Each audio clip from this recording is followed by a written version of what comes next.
एक वक्त का किस्सा है। नील रुखाट नाम के एक जंगल में एक बहुत अजीब रास्ता था। कहा जाता था कि उस रास्ते के बाहर एक अजीब दुनिया है, लेकिन किसी को भी उस जगह के बारे में नहीं पता था। उस जंगल के साथ वाले गांव में मीठे नाम का एक लड़का अंडों का काम किया करता था। भाई साहब जल्दी से 5 अंडे दे दो। ओ भाई तुम्हें पता भी है अंडे कितने महंगे हो गए हैं? 200 रुपए का एक अंडा हो गया है। ओ तो पागल तो नहीं हो गया? 200 रुपए का एक अंडा खैर तो है। जी भाई जरा मार्केट जाकर चेक करो। मुर्गियों में ऐसी बीमारी आई है कि सारी मुर्गियां इस दुनिया से कुछ दिन दुनिया में चली गई हैं, इसलिए अंडे बहुत नायाब हो गए हैं। भाई मुझे तुम्हारी बात पर यकीन नहीं आ रहा, मैं किसी और दुकान पर जाकर पता करता हूँ। वो आदमी वहाँ से चला जाता है तो देखता है कि रास्ते में जगह जगह पर मुर्गियाँ मरी हुई होती हैं। उसे यकीन आ जाता है कि मीठा ठीक कह रहा था। ये तो जगह जगह पर मुर्गियाँ ही मरी हुई हैं। इसका मतलब मुर्गियाँ नहीं होंगी तो अंडे कहाँ से आएंगे? मौका बहुत अच्छा है, मैं सेठ साहब को जाकर बताता हूँ। वो आदमी गांव के सेठ के पास चला जाता है। सेठ साहब मैं आपके पास बहुत अच्छी खबर लेकर आया हूँ। क्या खबर लेकर आए हो? वो आदमी सेठ को सारी बात बताता है, जिसे सुनकर वो भी हैरान हो जाता है। हाँ सुना तो मैंने भी है कि बीमारियों की वजह से सारी मुर्गियाँ मर गई हैं और अंडे बहुत नायाब हो गए हैं। जी सेठ साहब मौका बहुत अच्छा है, मीठे के पास बहुत सारे अंडे हैं, आप उससे खरीद लो। उनका रेट बहुत ज्यादा बढ़ जाएगा, फिर आप उन्हें बेचना तो मुनाफा भी बहुत ज्यादा होगा। बात तो तू बिल्कुल ठीक कर रहा है, चलो फिर उससे सारे अंडे खरीद कर आते हैं।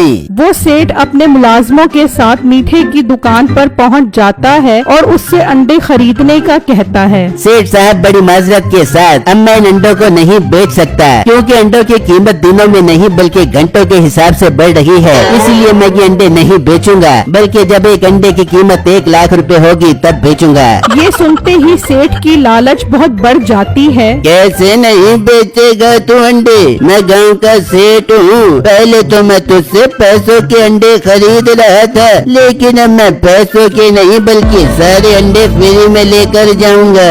सेठ साहब ये आप क्या कह रहे हो? मैं जो कह रहा हूँ ठीक कह रहा हूँ, चलो इसे दरख्त के साथ बांध दो। उसके मुलाजिम मीठे को दरख्त के साथ बांध देते हैं और मीठे के सारे अंडे लेकर चले जाते हैं। मीठा बहुत परेशान हो जाता है, तभी वहाँ से एक लड़का गुजरता है। भाई साहब मुझे खोल दो, मुझे सेठ ने दरख्त के साथ बांध दिया है और मेरे सारे अंडे भी ले गया है। ओह भाई ये तो आपके साथ बहुत ज्यादती हो गई। मेरे पास भी बहुत सारी मुर्गियाँ थी, लेकिन बीमारी की वजह से मर गई और जो उनके अंडे थे वो मैंने संभाल कर रख लिए। अरे भाई वो सेठ बहुत लालची है, वो तुम्हारे अंडे भी ले जाएगा। जितनी जल्दी हो सके वो अंडे छुपा दो, क्योंकि अब अंडे इतने महंगे हो जाएंगे कि एक अंडा सोने के दामों में बिकेगा। भाई आप ठीक कह रहे हो, मैं आपको खोलता हूँ, फिर हम दोनों मिलकर वो अंडे जंगल में छुपा देते हैं। ठीक है मेरे भाई जल्दी करो। फिर बिट्टू मीठे को खोल देता है और वो दोनों बिट्टू के घर की तरफ निकल जाते हैं। और जब बिट्टू के घर पहुँचते हैं तो मीठा इतने सारे अंडे देखकर हैरान रह जाता है। अरे बिट्टू तुम्हारे पास तो बहुत सारे अंडे हैं, चलो जल्दी इन्हें समेटो, फिर हम इन्हें जंगल में जाकर छुपा आते हैं। फिर वो सारे अंडे इकट्ठे करते हैं और टोकरी में रखकर वहाँ से ले जाते हैं। वो अंडे छुपाने के लिए जंगल की तरफ जा रहे होते हैं कि उस सेठ का मुलाजिम उन्हें देख लेता है। अच्छा तो ये अंडे लेकर जा रहे हैं, मैं भी सेठ को बताता हूँ।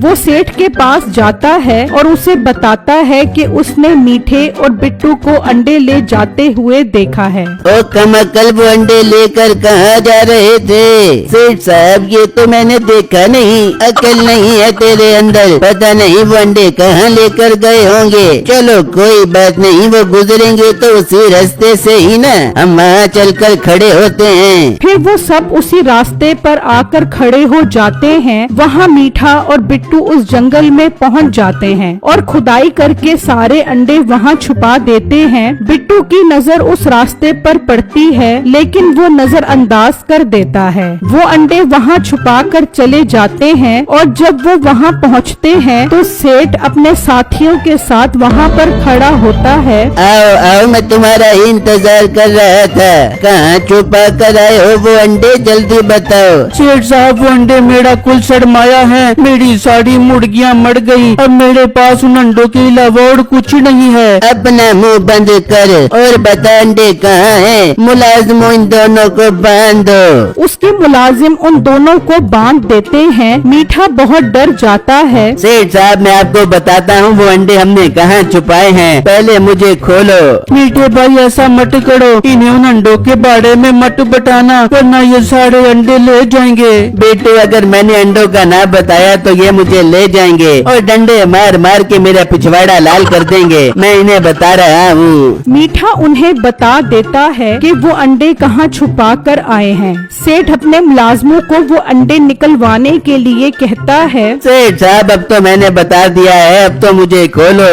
सब्र कर, पहले मेरे मुलाजिम अंडे तो निकालना है, फिर मैं तुम्हें खोलूंगा। उसके मुलाजिम चले जाते हैं। बिट्टू अब बहुत उदास और परेशान हो जाता है कि अब उसके सारे अंडे सेठ ले जाएगा। वहाँ वो मुलाजिम जमीन में से सारे अंडे निकाल लेते हैं और सेठ के पास आ जाते हैं। बहुत अच्छा काम किया है तुमने, कोई अंडा रह तो नहीं गया वहाँ? नहीं नहीं सेठ साहब, हमने सारे अंडे निकाल लिए थे वहाँ से। चलो अब तुम इन्हें खोल दो, हम ये अंडे लेकर जा रहे हैं। फिर वो उन दोनों को खोलने लग जाता है और सेठ वो अंडे ले जाता है। और जब वो घर पहुंचता है तो वहाँ पर दूसरे मुल्क से कुछ लोग आए हुए होते हैं। हमको पता लगे कि तुम्हारे पास बहुत सारी अंडी है, हम तुमसे सारी अंडी खरीदना चाहते हैं। एक अंडा 1000 रुपए का है, बताओ तुम्हारे पास कितना अंडे है? मेरे पास बहुत सारे अंडे हैं, मगर मैं एक अंडा 1000 का नहीं बल्कि 2000 का बेचूंगा।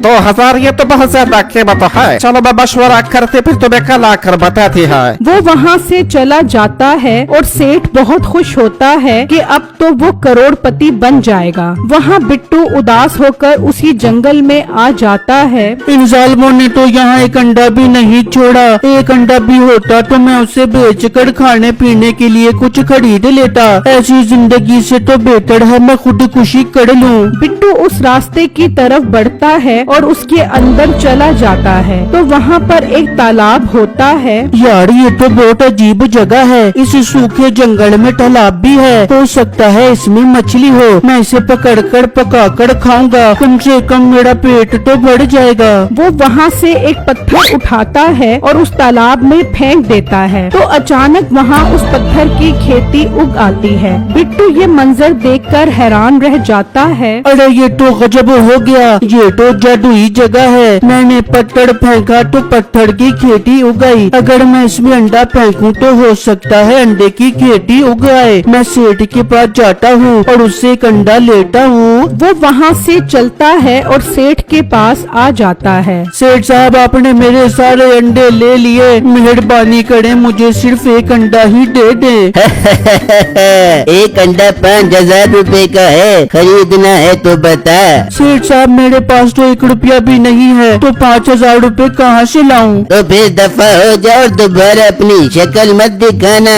बिट्टू उदास होकर वहाँ से चला जाता है और सोचने लगता है। यार मैं अपनी मुर्गियों के डब्बे में जाकर देखता हूँ, हो सकता है वहाँ कोई अंडा रह गया हो। बिट्टू जल्दी से अपनी मुर्गियों के दड़बे में आता है तो देखकर खुश हो जाता है कि वहाँ पर एक अंडा पड़ा होता है। वो वहाँ से वो अंडा उठा लेता है और जंगल में उसी जगह पर आता है और तालाब में वो अंडा फेंक देता है तो देखते ही देखते वहाँ अंडों की खेती उग आती है। बिट्टू बहुत खुश हो जाता है और वो वहाँ से अंडे तोड़ने लग जाता है और टोकरी में डालकर वो अंडे वहाँ से ले जाता है। वहाँ वो अरबी भी सेठ के पास पहुँच जाते हैं। आए आए अरबी साहब, मैं आप ही का इंतजार कर रहा था। हमें मंजूर है, हम तुमसे एक अंडा 2000 रुपए का खरीदना बाकी। कितने अंडे हैं तुम्हारे पास? मेरे पास बहुत सारे अंडे हैं, सारे ही अंडे 2000 के हिसाब से खरीद लो। रुको जाओ अरबी भाई, ये सेठ फराडी है, इसके पास सारे अंडे चोरी के हैं। इसने मेरे और मीठे भाई के अंडे चोरी किए हैं। मेरे पास बहुत सारे अंडे हैं, मैं आपको एक अंडा 100 रुपए का दूंगा।